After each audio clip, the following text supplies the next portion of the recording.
Thank you all for joining us for the State Department's inaugural Student Foreign Policy Symposium. We're honored to be celebrating Hispanic Heritage Month and the many contributions of our diverse public servants. I am Ambassador Arnold Chacon, and it is my pleasure to virtually introduce the closing panel for the symposium that features foreign policy all-stars Ambassador Carmen Cantor, Ambassador Maria Brewer, Civilian Deputy to the Commander and Foreign Policy Advisor in the United States Southern Command, Paco Palmieri, Senior Advisor Hugo Rodriguez, and Representative Joaquin Castro. I know for the students listening here that you have many options for your future, but we urge you to seriously consider a career in public service. Speaking from my own experience, the 40 years I have spent serving as a United States diplomat have been extremely fulfilling and consequential, the best job I could have asked for. For me, working at the State Department provides a clear sense of purpose and meaning. It also provides the opportunity to meet and work alongside intelligent, committed, and interesting people at home and around the world. This afternoon, you will learn how diverse backgrounds positively influence foreign policy and how the United States Congress and the Department of State work together to achieve our foreign policy goals. You will be hearing from the best of the best. In my career, I have known and worked with each panelist, and I could not think of a better group to speak with you today. Well, serving as Director General of the Foreign Service, I had the privilege of working closely with Ambassador Cantor and Ambassador Brewer in what is now called the Bureau of Global Talent Management. Together, we worked on important reforms designed to make the Department of State more agile, more flexible, and ready to take on the challenges of the 21st century.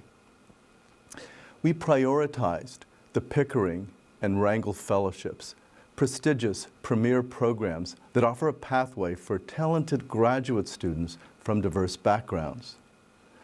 We also worked to increase the number of paid internships offered by the State Department to ensure that the opportunities were more accessible to all. That work is ongoing, and we are moving in the right direction, thanks in part to Ambassadors Cantor and Brewer, and to our allies in the U.S. Congress. My friend Paco Palmieri is a recognized leader with an impressive track record in the Bureau of Western Hemisphere Affairs, where he served as the acting Assistant Secretary. Throughout Paco's career, he has been a champion of the Hispanic Employee Council of Foreign Affairs agencies and other affinity groups, mentoring and empowering underrepresented voices across the department. Senior Advisor Hugo Rodriguez, one of our top diplomats, has made it a priority to advocate for diversity, equity, and inclusion. Hugo truly represents excellence and the future of the State Department. And I've also had the privilege of seeing firsthand the commitment and dynamic leadership of Representative Joaquin Castro, who has been an incredible advocate for strong U.S. diplomacy and a diverse and inclusive workplace. Representative Castro, along with Senator Bob Menendez, recognized the importance not only of ensuring diversity and inclusion at the State Department, but also the vital role that effective diplomacy plays in our world today. His continued support and advocacy have made and continue to make a tremendous difference. As Hispanic, Latinx, Latinos, and Latinas, we have unique and important cultural experiences that can make United States foreign policy stronger and more effective. This certainly is true in the Western Hemisphere. But it is equally important that we are part of policy-making conversations relating to the Middle East, Africa, Asia, and Europe. Our diplomacy around the world is strengthened by our rich diversity. And I hope that today's discussion will inspire you to consider a career with the U.S. Department of State.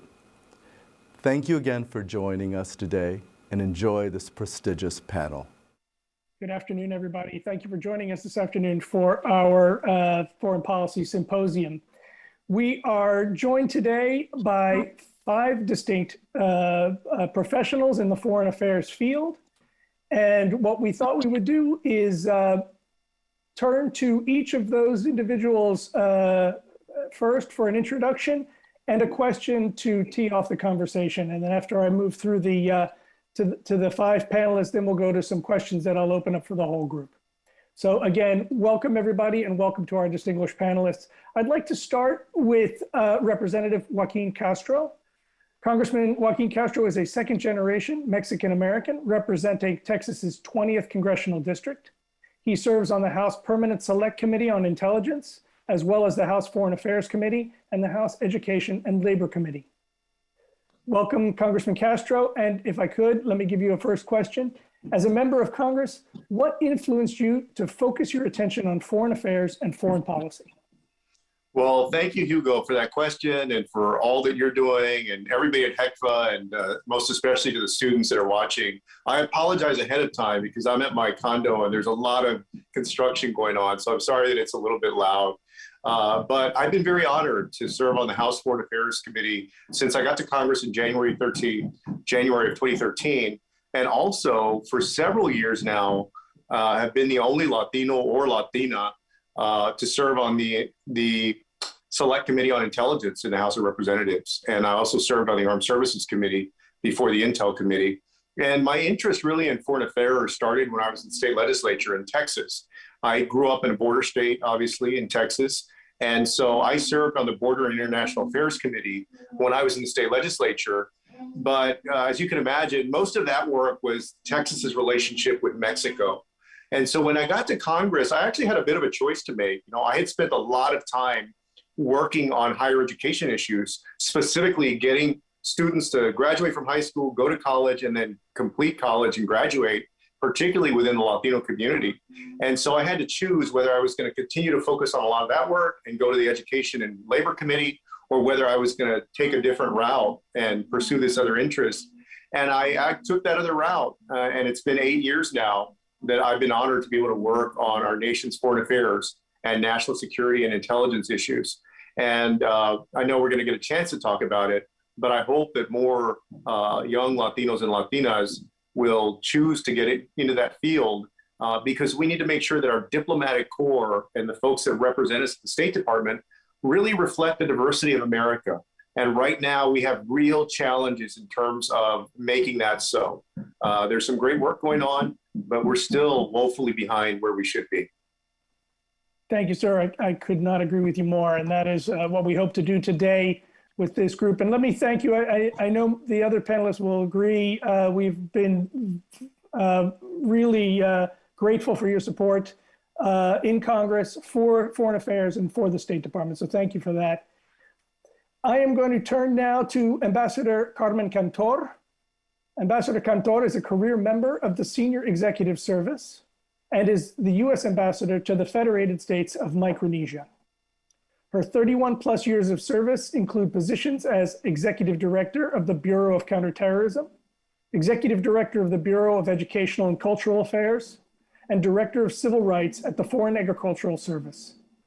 Ambassador Cantor was raised in Puerto Rico. Ambassador, you've had many diverse experiences within the department and the federal government and have worked in the East Asia Pacific region for the last 2 years. As a career member of the Senior Executive Service, how have you navigated your various career paths, and how can students with diverse interests find a career at the State Department? Thank you so much, Hugo. Gracias. And first of all, good morning. It is 7 o'clock in the morning, Friday morning here in Micronesia, and I'm really delighted to be part of this great panel. Let me start by saying that career paths are not set in stone. What worked for me might not work for others, but I can share some tips on how I navigated my different career paths. let me tell you, I've always pursued jobs that align with my values and allowed me to exercise my personal interests. I've always had a vision of where I wanted to go. And I think that I've been successful because I've targeted appropriate jobs at different stages of my career. I can give you one quick example. Many years ago, I was a GS-15 deputy director in the Office of Recruitment at the State Department, and I loved that job so much. But after a few years working there, I realized that there was not a lot of upward mobility available for me in that office, because the director position is actually a position that it's given to a senior foreign service officer. So no matter how hard I work, there was no way I could become a director in the office. So that's when, I started thinking about, what should I do? How can I move to a job that will advance my career vision? And at that point, my goals were to work on gaps in my knowledge and skills and join the ranks of the senior executive service. So I did my homework and noticed that many executive director positions will help me with my gaps, but also many SES positions in the department were executive director positions. So my next move was to go to an executive office. Now, you asked me a second question about how can students with diverse interests find a career at State. I think that many of the students today probably have heard a lot about careers.state.gov, because that's absolutely your first step. You have to go to our website. The beauty of the State Department is that we have jobs for a large number of diverse interests. Of course, we can talk about foreign affairs and international relations and political science, but we also have engineering. We have a job for people that, have studied science, people who have studied the arts, people who have studied education, journalism, medicine. We have doctors at the State Department, finance. We even have jobs for people with archaeologist backgrounds and interior decorators. So if you want a career at State, I would suggest that you start by identifying what your career vision is, start preparing for that, go to careers.state.gov and start applying for jobs. Thank you, Hugo. Thank you, Ambassador Cantor. You can tell by her answer that Ambassador Cantor has spent a lot of her career mentoring young officers as they move through their careers at the State Department, as has our next speaker, Ambassador Maria Brewer. And I thank you both for your efforts as mentors for many officers. Ambassador Maria Brewer is our current nominee as the U.S. Ambassador to Lesotho and recently served as the U.S. Ambassador to Sierra Leone. During her 25-year career, Ambassador Brewer also served in Nigeria, Pakistan, Sri Lanka, India, and Washington, D.C. Her mother, Maria Lerma Palic, was born in Mexico, and her grandfather was a proud Texican. Ambassador Brewer, a question for you. You focused much of your career on Africa. How did you find yourself following that path, and how has your heritage allowed you to find common ground throughout your career? Hugo, thank you so much for these questions, and thank you to HECFA and the Department of State for inviting me to be a part of this really illustrious and distinguished panel. To answer your questions, I found myself in Africa kind of by chance.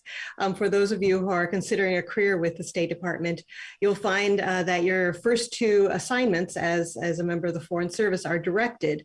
And so you receive a list when you join, and you pick your possible postings from that list, and then you're sent. And when I joined, I wanted to experience different kinds of work. And as it turned out, the only place where I was able to do both consular and economic work was in Nigeria. So I went ahead and put that at the top of my list, and I was assigned there. And from there on, I sort of fell in love with the continent and the ability that I had to very often work at more senior levels of responsibility at a more junior level in my career. And I just enjoyed that and the ability to make a contribution.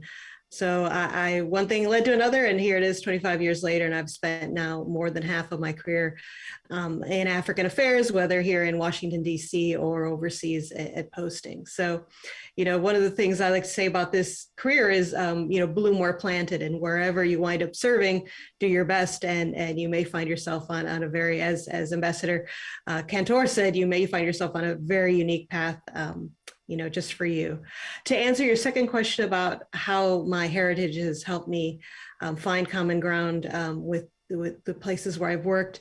I think very often as an outsider, as the only woman or the only Latina in a meeting or in the office or in any setting, it's really helped me to understand the points of view of those who are themselves often seen as outsiders, whether that's ethnic or religious minorities, whether that's victims of trafficking in persons, folks who have HIV/AIDS, folks who have survived Ebola. Sometimes those individuals find themselves on the outside looking in.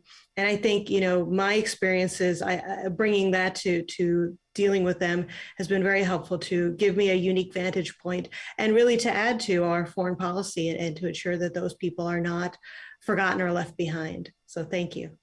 Thank you, Ambassador Brewer. That's wonderful. You mentioned blooming where you're planted. I have spent much of my career in Latin America, where it has been my pleasure to work very closely with our next panelist, one of my mentors throughout my career, Francisco Palmieri. Paco Palmieri is the civilian deputy to the commander and foreign policy advisor for the U.S. Southern Command in Miami, Florida. During his extensive career at the department, Mr. Palmieri has served as the acting assistant secretary in the Bureau of Western Hemisphere Affairs and as the deputy executive secretary.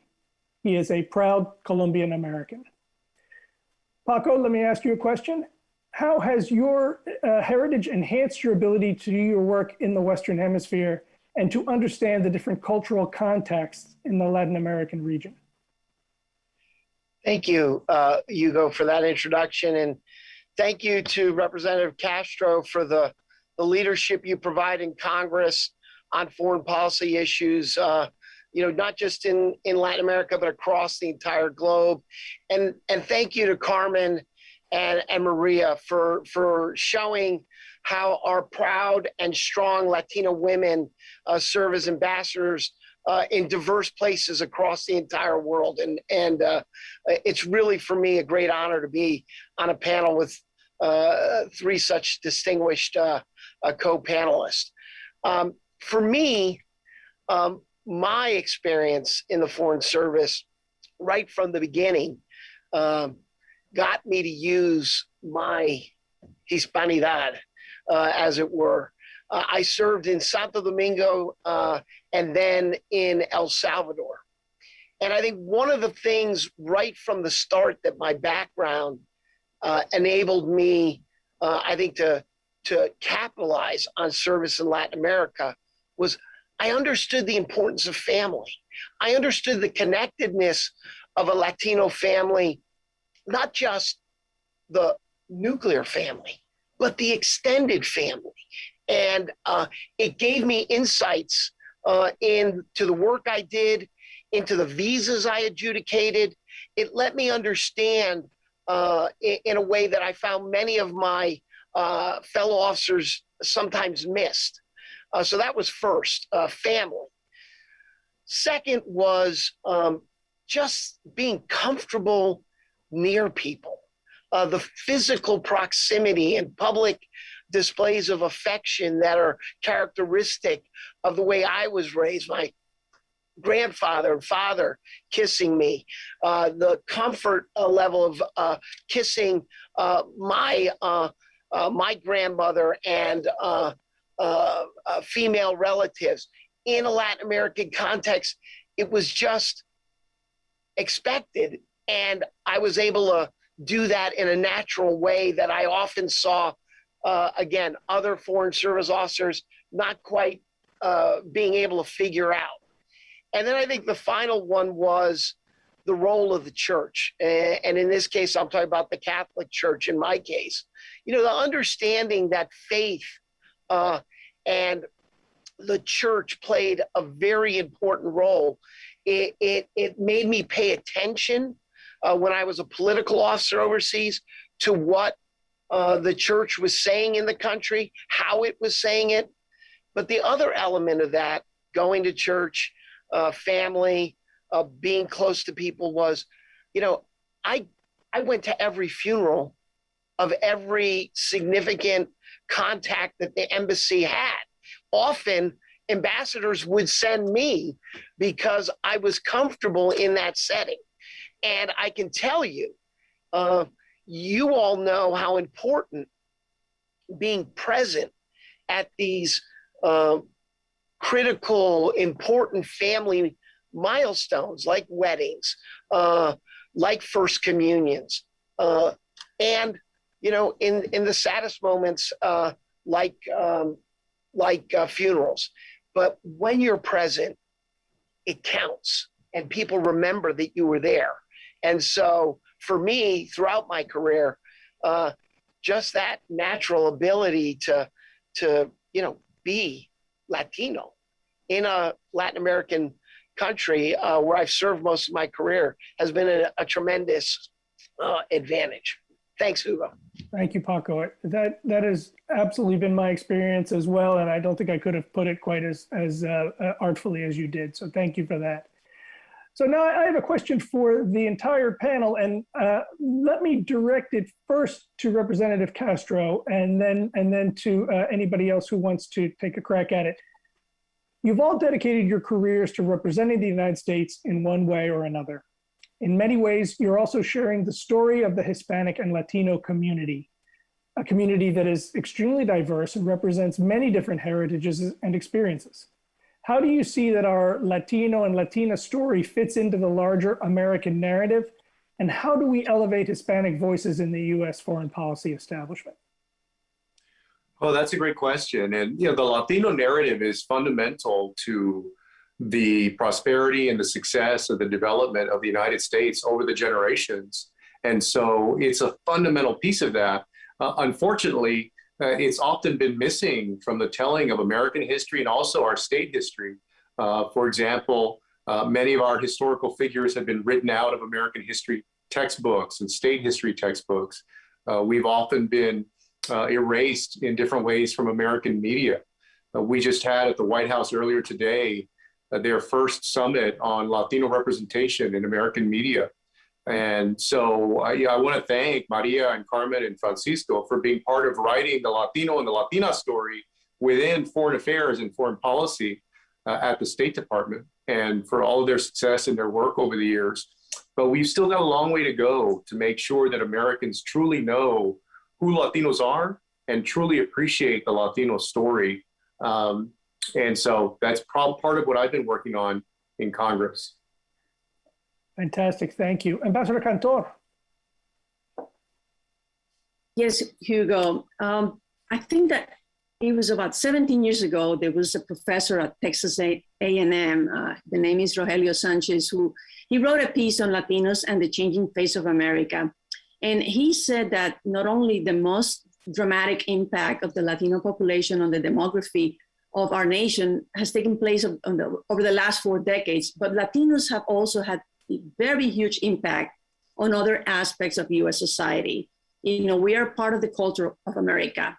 And he mentioned the increasing popularity of Latin American food and music and advertisements and media and the economic and political clout of the Latino population. But still, there's a lot of work ahead of us. Now, you also asked a question about how do we elevate the Hispanic voices in the US foreign policy establishment.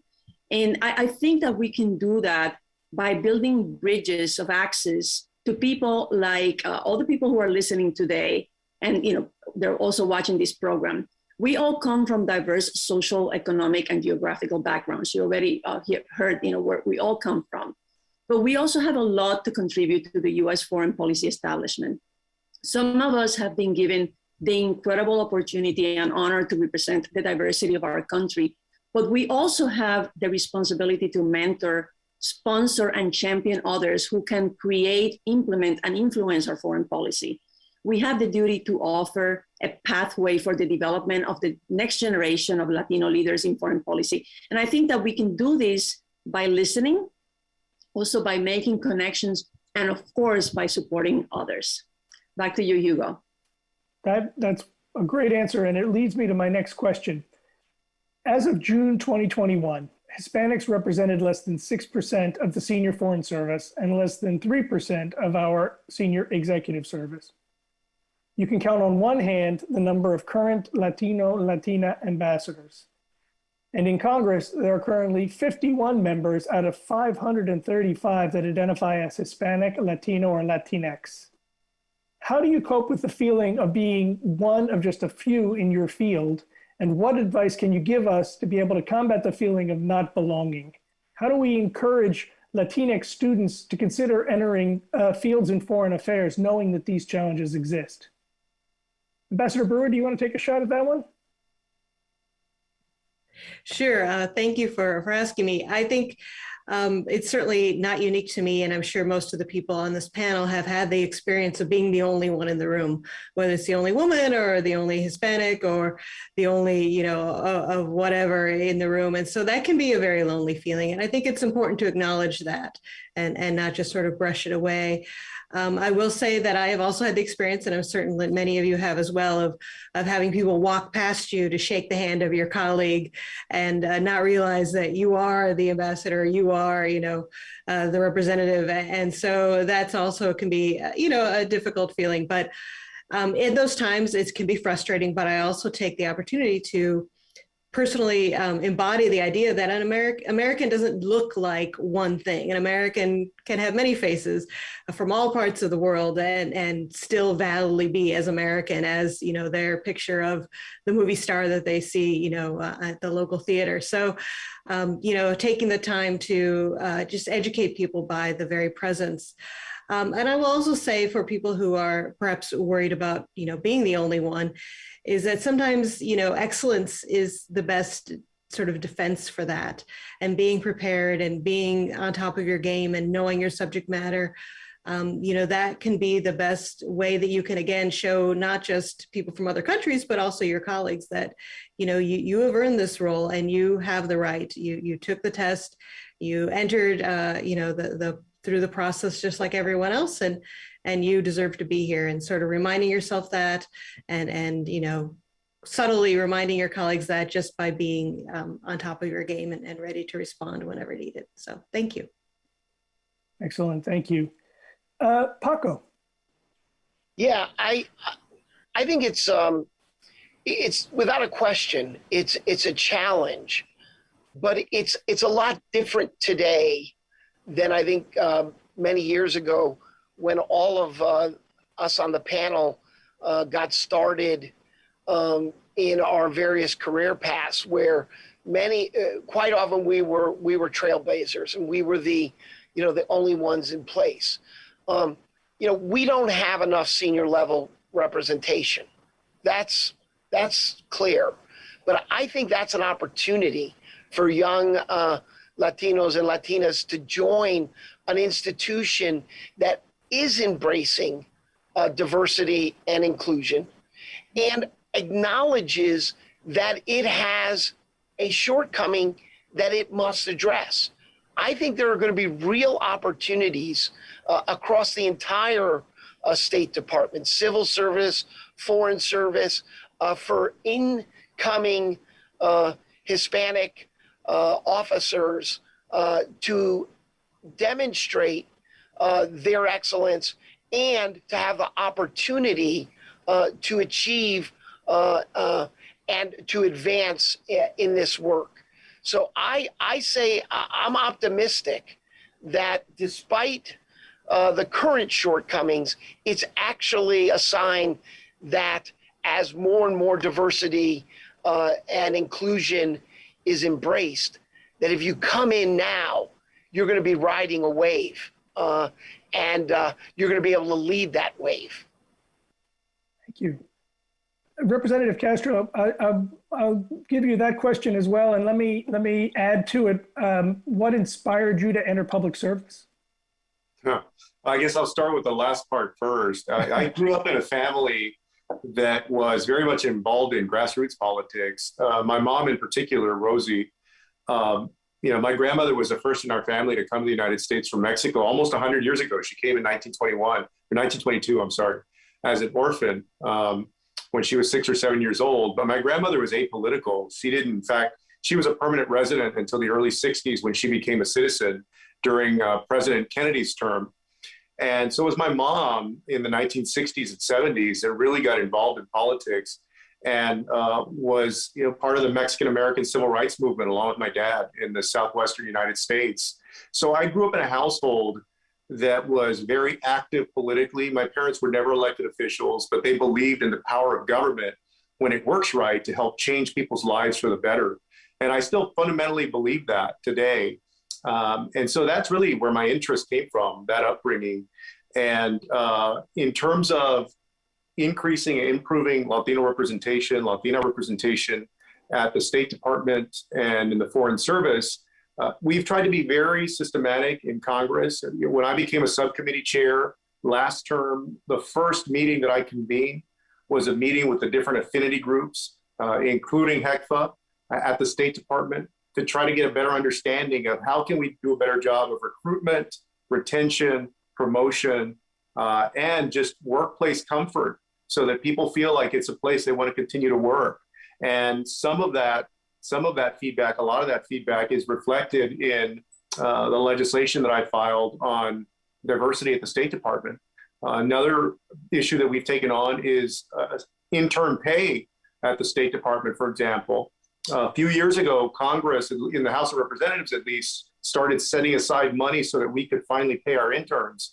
And so I have legislation that has received appropriation with the help of Barbara Lee, Congresswoman from California, who chairs a relevant subcommittee, for to pay interns at the State Department. Because as you all know, it's very hard for a lot of folks in our community, and quite frankly, other communities, to come to DC and work for free for a whole summer when the minimum rents here tend to be, even if you're living with other people, $1,000 or something a month. And so we try to be very, very systematic in how we approach it. We really appreciate that. We need to make it easier for people to come in and get a taste of what we do, and that will make a huge difference. So let me ask the other panelists, what inspired you to enter the public service? We have the civil service representative, the foreign service as well. What inspired you to choose this career path? Ambassador Cantor, do you want to start? Yes, Hugo, thank you. Actually, before I answer that question, I wanted to share a story about, the previous question. You mentioned, how do you cope with being, that feeling of being just one in your field? I was recently asked how the host government in Micronesia reacted when I presented my credentials, and they saw that I was not the typical American ambassador. And that, it makes you wonder what the typical ambassador is supposed to look or sound like, but that's another conversation, of course. I have to say the Micronesian government, they were very excited about my appointment because they saw my background, they saw my qualifications, they saw my experience, and also the fact that I was coming from an island with the same challenges that they have here. So again, things like this, happen, and it doesn't matter if you're the only one. You have an excellent opportunity to show, who you are and that you're also part of America. Now, you asked a question about, what inspired me to enter public service. And I know that Maria, she mentioned something about by chance, getting to Africa by chance. In my case, joining the federal government was also an opportunity. It was a chance. When I graduated from college, I didn't know what I was going to do next. And a former boyfriend, he filled out an application form to take the Postal Service exam. So I took the test and I passed and I got hired. So that's how I entered federal, work. I didn't have guidance 30 years ago. I'm not saying that this is going to work for all of you. Former boyfriends or girlfriends are going to help you get your next job, but it worked for me. I didn't have guidance 30 years ago, but as the years went by, I learned, what it took to climb the career ladder. I found mentors, and I learned how to network. I joined employee affinity groups, took training courses, seek advice, throughout my career and help, and here I am. So again, in my case, it was chance. Thank you, Hugo. Fantastic. Paco, how did you end up here? It's a similar story to Representative Castro. My mom was brought to United States at a young age. She was 13. Her mother tragically died after their father had died in Colombia. And then her mother tragically died. So she was orphaned here in the United States in the mid 1950s. And again, we talk about how important family is. Because she had an 18-year-old brother, she didn't get placed in foster care, and family pulled together. And she made her life in New Haven, Connecticut, helped establish the first Spanish-speaking drug rehabilitation center in our hometown, then helped create a battered women's shelter in the early 1970s, because that's what they were called back then. And in the late 1970s, helped establish the first Spanish-speaking senior residential center affiliated with our local Catholic parish. It was called Casa Otañal. And, that sense of giving, of being a part of my community is what drove me to take the Foreign Service exam. But I'll be honest, for all the students out there, all that love that your family pours into you and the expectations that you're going to come home after college and make a difference, it was really hard to make that jump into the State Department. But ultimately, I thought I could make a bigger and larger contribution to our broader community working at this level. And it certainly has helped drive me, knowing that I never went back home to do that work in my family's community, but my family's been 100% supportive. And as hard as it might be for any of you to make that jump, this is a place where you can have a global impact. And, I wouldn't trade a minute of my Foreign Service career for anything else, except maybe having gone back home and rolled up my sleeves next to my brothers and sisters. Over. Thank you, Paco. Ambassador Brewer, would you like a shot at that one as well? Sure. It's hard to say anything more than my wonderful colleagues have already said. Certainly, going into places and representing the U.S. is the highest honor that you can have. Whether it's in Africa, in the Pacific, in Latin America, just being the face of America is really the highest honor that I've ever had in my life. And it's something that, that kind of service, I really encourage the folks who are watching, who are considering, is this a career that I want? It isn't always easy. There are many sacrifices that you have to make. I think Paco, referenced a few of them. But when you're doing the mission, when you're making a difference in the lives of Americans and of people around the world, there really is no better feeling. So I really encourage folks to seriously consider, if this is a life that you can lead. So I hope you all really find this interesting and maybe take a shot. Thank you, Ambassador Brewer. I have a pair of questions specifically for Representative Castro, and I know he has a busy schedule, so we want to make sure and honor his time commitments today. So, Representative Castro, what do you feel is the most influential piece of legislation that you've gotten passed for your constituents and for the Latinx community as a whole?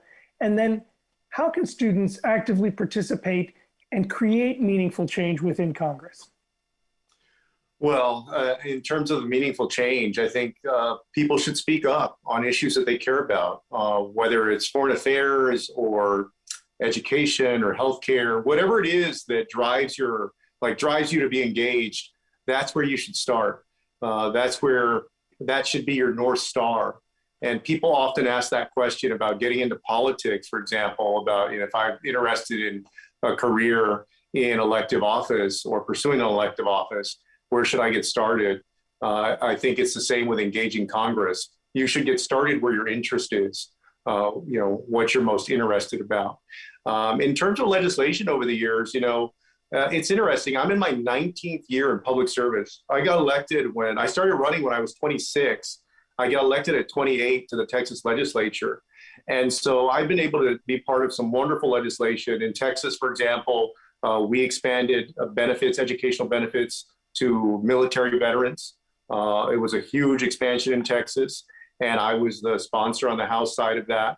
So I was very proud of that because, you know, we have many Latino and Latina veterans, particularly in San Antonio, which is known as Military City, USA. We also, you know, this term have gotten that provision of State Department pay for interns into a larger bill, which I'm hopeful about. You know, and so we're continuing to work on all of these things, not just through legislation, but also using the congressional office really to work on issues that matter. For example, in San Antonio, I'm taking on the issue of minority contracting because even though the city is 64% Latino, at some of the public entities, the amount of dollars, contract dollars that go to the Latino community are as low as 3 or 5% at some of the public institutions. So taking on that issue, and then again, on the issue of representation in American media, for us to be unrepresented, to be erased from history, it means that the Latino narrative is not part of the larger American narrative. And it's not just a nice thing to have. I think it's dangerous when you're defined by others, including politicians who take stereotypes and abuse them for their own political purposes. And in the worst case scenario, and this is my last comment, in the worst case scenario, when that happens, you get a situation as you had in El Paso, Texas in August of 2019, where you have a madman that drives 10 hours and murders 23 people because he considered them quote unquote Hispanic invaders to Texas. You know, so there are a lot of issues that I'm very proud to have been working on, including the work here in foreign affairs.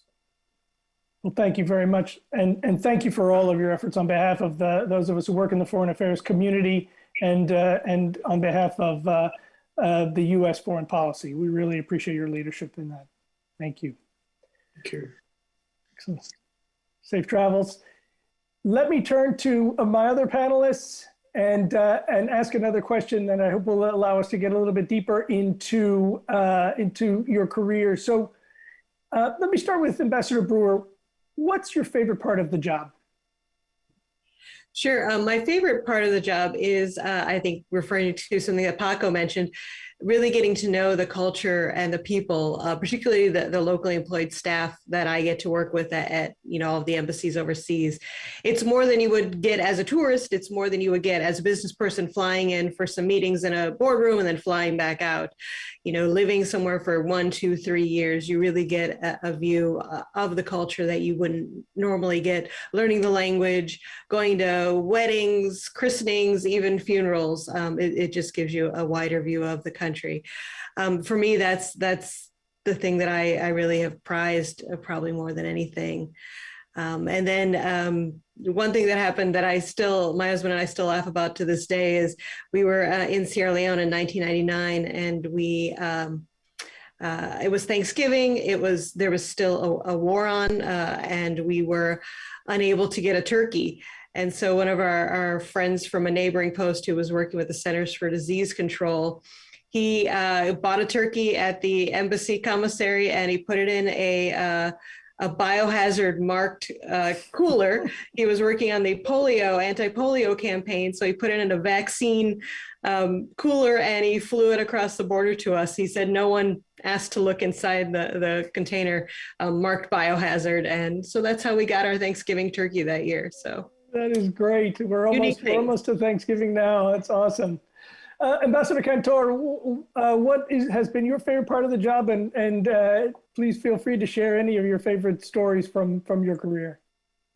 Yeah, let me tell you, the favorite part of my job is, promoting American values and working with the embassy team here and the host country on many, many issues, like, for example, fighting climate change, and especially empowering women and girls here in Micronesia. This is one of the few countries in the world with no women in its legislature. So this is a space that I've been working on. But, a couple of anecdotes from, my time here. The first one, I had the wonderful opportunity to meet Dr. Anthony Fauci earlier this year. We were receiving so many questions, at the embassy about COVID-19 and the vaccines. Micronesia is also one of the few countries in the world with no COVID. So there's a lot of fear, People were asking questions about the protocols. What are we supposed to do once we get vaccinated? And they, we didn't have many answers. So I told my team, why don't we ask Dr. Fauci? And everybody looked at me like, he's so busy. I said, well, we don't have anything to lose by asking Dr. Fauci, asking him if he can, join us and answer some of those questions. And within a few days, we got an answer that, yes, he will meet with me and he will answer the questions. So we did this short video. It's about 7 minutes long. And it has been seen more than 40,000 times by the people here in Micronesia and all over the world. And people here in Micronesia have been thrilled that Dr. Fauci answered their questions. So that was, a career high for me. And the second anecdote that I would like to share with the group, last December, I had the opportunity to be part of Operation Christmas Drop. This is the Department of Defense's longest running humanitarian mission here in the Pacific. And, being on a C-130, flying about 300 feet from the water, delivering tons of supplies that are needed in the remote islands of the Pacific was an unbelievable experience. And for those of you that are not familiar with Operation Christmas Drop, I would like to tell you there is a movie on Netflix. You can search it. It's a little bit cheesy, but it's a very good movie that shows you what goes into Operation Christmas Drop. So look it up and let me know what you think. Thank you, Hugo. Thank you very much. That's a great example of the kind of important work we do on a people-to-people level. Thank you for that. Paco, a favorite anecdote or for your favorite part of the job? I'll start with my favorite part of the job, which is really when you are at the State Department, when you are entry-level officer or a senior ambassador, you are part of American history. You often are witnessing it or participating in it firsthand. And for me, this has happened in tour after tour, in different places around the world. I was one of the last diplomats to visit Subic Bay Naval Station before it was returned to the Philippine government. I took part in the historic NATO summit during the Clinton administration when NATO was expanded to bring in the Eastern European countries after the fall of the Berlin Wall. My first day in the operations center was the Monday after Saddam Hussein invaded Iraq in 1990. And then I was on shift the night, Desert Storm, the first Iraq war started. I'm serving now with a 4-star admiral in Miami at the U.S. Southern Military Command. And that to me is just precious. It's an opportunity to be a part of history, to contribute to it, and to live it. Now, two of my favorite anecdotes are, on the one hand, I also in that operations center once was responsible for connecting a German morning shock jock DJ to the Secretary of State. Somehow my career survived that. But let's just say I had really good teammates who saved my bacon. Before you go on, hold on a second. Before you go on, I think we need to explain to people, the Operations Center is the office within the State Department that is the principal point of contact for people trying to reach the Secretary of State. And so when Paco says he was on shift and a German shock jock on a prank call called the Operations Center and asked to be connected to the Secretary of State, Paco was the unfortunate officer who took that call and made the connection. And thankfully, it was taken with the good humor that I guess it was intended. So you're still here. Right. To be clear, he was presenting himself as the German foreign minister, And he definitely had some inside information because he used some of the protocols in asking to speak to the secretary. Needless to say, the phone call lasted less than 5 seconds. But the other anecdote that I think has a lot of personal meaning to me is when I was a deputy assistant secretary for Central America, I got to visit Belize.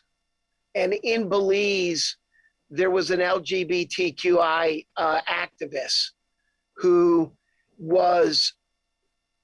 had been attacked, had been brutally mistreated, and was still taking a landmark legal case to the Belizean Supreme Court under human rights law.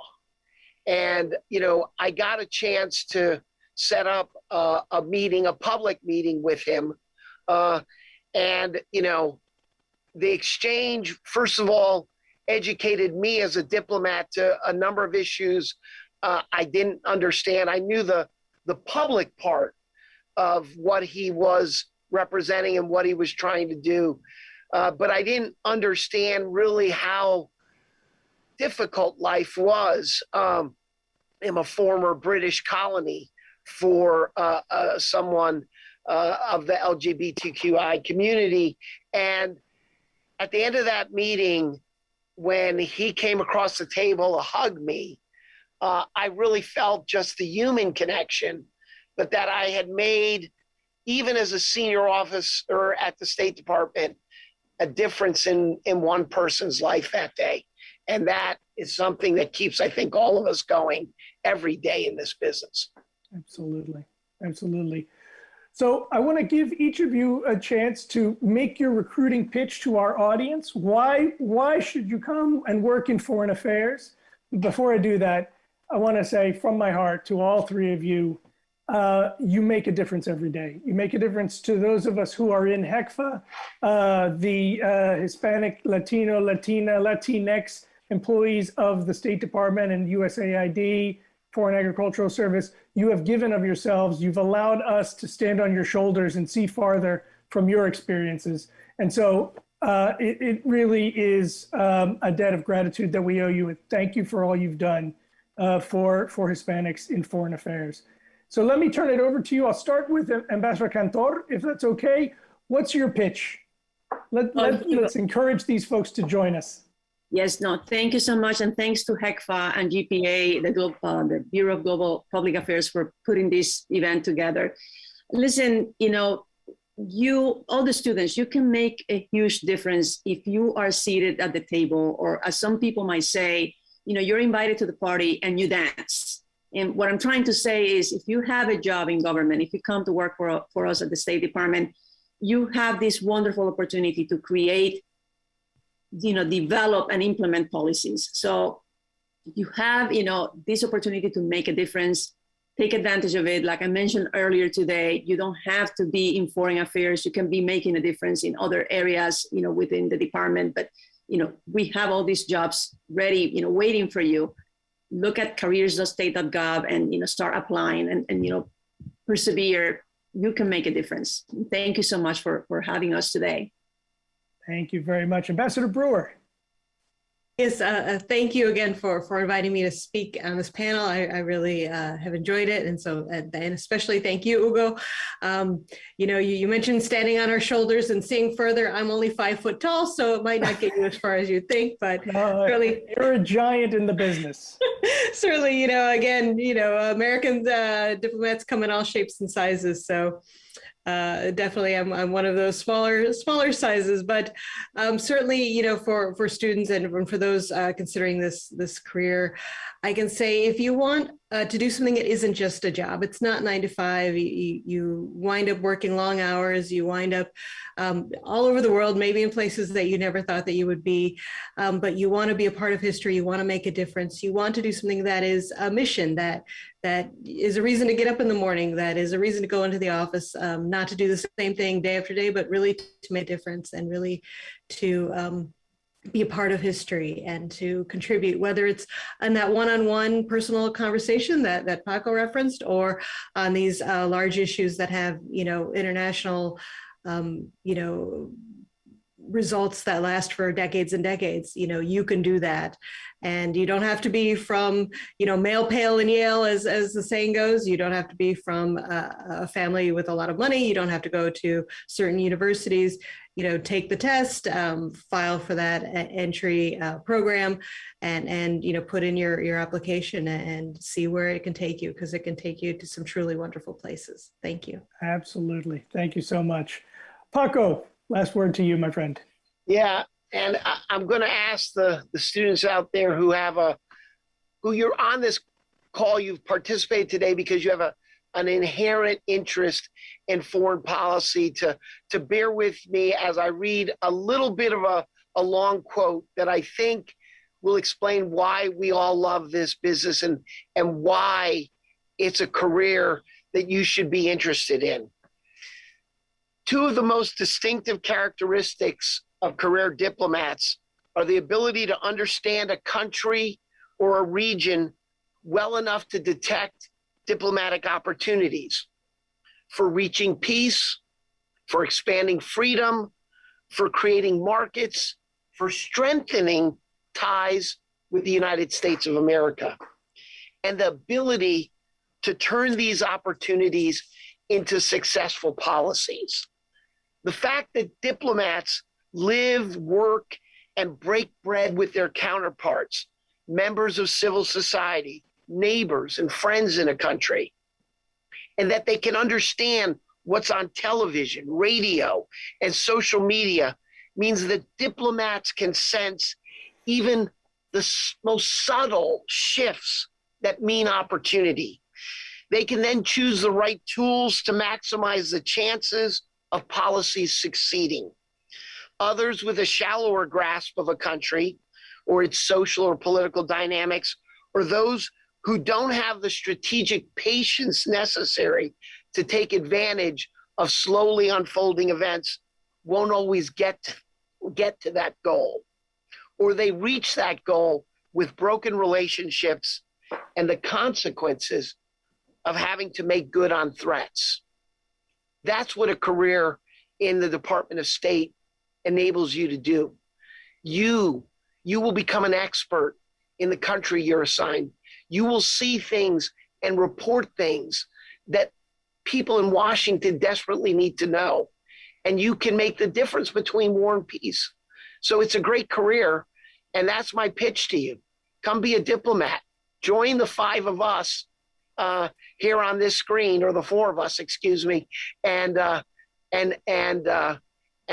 see what a great life you can lead. Thanks. Thank you, Paco. Thank you all. Un abrazo fuerte. Best of luck in your jobs, and I look forward to seeing you in the halls of State Department. Thank you. It was so wonderful to hear from senior Hispanic leaders. I feel so inspired and proud to be working for the federal government. It reminds me that a few years ago, I was in your shoes, a student aspiring to work for the State Department. We hope you enjoyed our programming today and learned something new about the Department of State. Thank you all so much for joining. My name is Isabel Romero, and I am the president of the Hispanic Employee Council of Foreign Affairs Agencies, or HECFA for short. In the spirit of Hispanic Heritage Month, I'd like to share a bit about myself. I am a security program officer in the Bureau of Diplomatic Security, and I have worked at the Department of State for 7 years. I'm a proud Latina, and my parents are from Venezuela and the Philippines. Many of you may not know about HECFA, but that's okay. If you're interested in an opportunity at the Department of State, we are here to support you. HECFA was founded in 1982, and our mission is to advance the recruitment, retention, and career advancement of Hispanics, Latinos, Latinas, and Latinx employees. We are based on the fundamental belief that having a more diverse and representative civil and foreign service contributes to and strengthens the ability of the United States to advance our key foreign policy goals. I'd like to thank the Bureau of Global Public Affairs for making this event possible, the first ever symposium of its kind. Thank you for supporting us in our goal to recruit more students like those who attended today. It is my hope that this symposium will become a cornerstone of our efforts to encourage students to pursue jobs at the Department of State. As I mentioned earlier, if you decide to pursue an internship or job at the department, HECFA is here to support you. We support a variety of internships, including the department's virtual student federal service program. In fact, we have several interns in the program working with HECFA now. Once you're at the department, HECFA offers mentorship opportunities, year-round events for members to talk to senior leaders, and sessions on career development. We offer a community for any employee that wishes to join us. You don't even have to be Hispanic or Latino to join. You can merely join to be part of our community or familia. For some of you, this symposium may have been your first ever exposure to the Department of State. It was important for us to share diverse stories from our panelists with you. The Hispanic Latinx community is rich, and it's our hope that you identified with some of the department employees highlighted here today.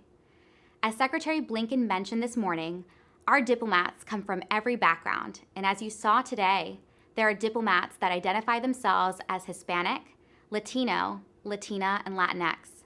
As the theme of the symposium states, Esperanza, for the next diverse generation of foreign policy leaders. We need to increase those numbers, and we have hope for a more diverse workforce. That hope starts with you, and I hope you'll consider joining us.